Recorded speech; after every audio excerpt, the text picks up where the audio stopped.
আমরা অনেক সময় দেখি যে আমাদের সন্তানেরা যখন স্কুলে মাদ্রাসাতে পড়াশোনা করে, বিশ্ববিদ্যালয়ে পড়াশোনা করে, এরা তাদের নিজেদের মতন বন্ধু নির্বাচন করে নেয়, যে কারণে তারা ভুলের মধ্যে পড়ে যায়।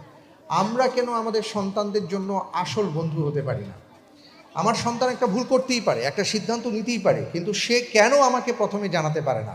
কেন তার মাকে বলতে পারে না যে মা আমি এই কাজটা করতে যাচ্ছি বা করতে চাই বা করে ফেলেছি? অথবা বাবাকে কেন সে বলতে পারে না? এই বিশ্বাস আমাদের অর্জন করতে হবে।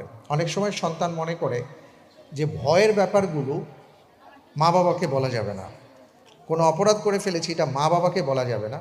কোনো সিদ্ধান্ত নিতে যাচ্ছি, এটা মা বাবাকে বলা যাবে না, এটা বন্ধুদেরকে বলবো। তো স্বাভাবিকভাবেই সে তার বন্ধু, তার যে বয়স, সেই বয়সের বন্ধুকে যখন সে জানায়, ওই বন্ধু তাকে কোনো না কোনো সমাধান দেয়।